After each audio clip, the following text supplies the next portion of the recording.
Namaste. Welcome to your prenatal asana series. We are going to practice Sulabh Parivartya Trikonasana, also known as simple inverted triangle pose. Now, this pose is safe to practice in first and second trimester because in the third trimester, the size of the belly and the baby grows. Hence, doing the inverted triangle posture becomes difficult for the women. And it also poses the danger of compressing the belly and the baby. So in that case, we will avoid it for the third trimester, but we can suggest this in the first and second trimester. There are other conditions in which this asana should be avoided, like if the women have very strong back pain or pelvic pain, or there is a pre-existing knee pain or ankle pain. In that case also, it can be avoided. And it also involves slight bending. So you should always remember, whenever you're suggesting any bending asanas, if the women have a lot of dizziness or low blood pressure, in that case also, it can be avoided. Only suggest if she's comfortable, and even if someone in the nausea phase or dizzy phase is practicing certain asanas which involves forward bending, then their movement should be very slow. Getting into the asana and coming out of it should be very slow, because faster movements can actually make them more dizzy. So if they're entering into the asana, let it be very slow, and coming out very slow. These are all add-on suggestions that you can always do while guiding for any asana that involves either partial bending or complete bending.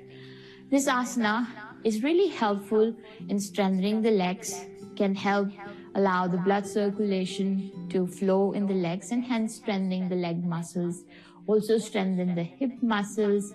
It at the same time, because we are going to do inverted triangle with the bend, so it will help twist the spine, open the spine area, also upper back will open with this, and hence it will release any tension from the upper back and gives flexibility to the spine as well at the same time.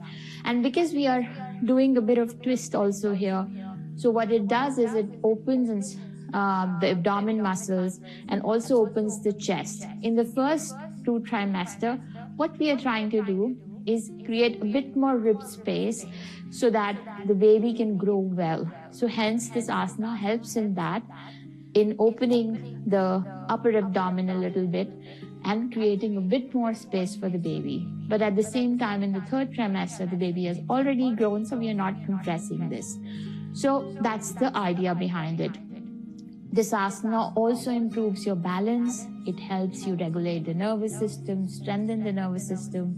It also, up to some extent, opens the pelvic area, strengthens the hip area as well. So this has many benefits, but just taking some precaution is always good while suggesting any asana in the prenatal phase.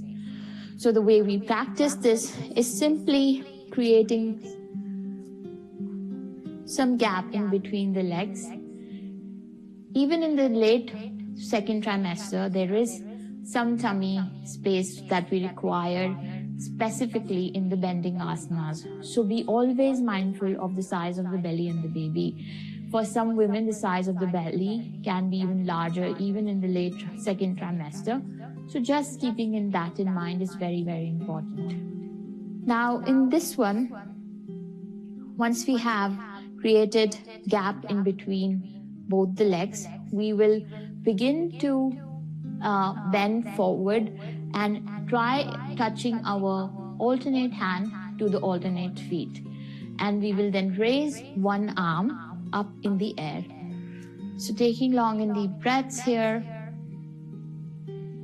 And once you have exhaled fully, then you begin to gently bend.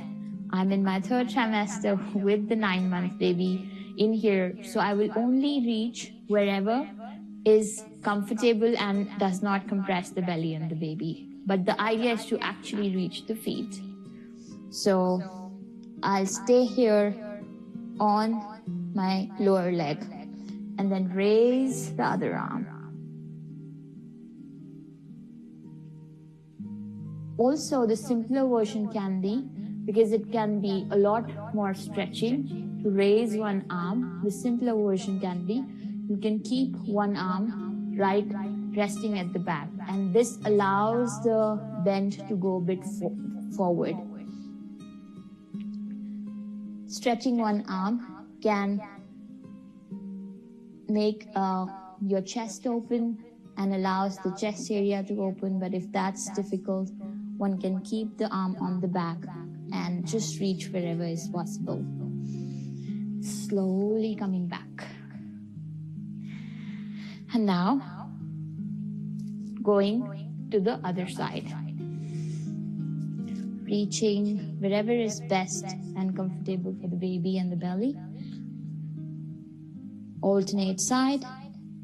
Giving a good stretch, lengthening the spine and the legs, allowing the strength to happen, balance to be created. Inhaling and exhaling here. If you can, raising one arm. And then gently coming back.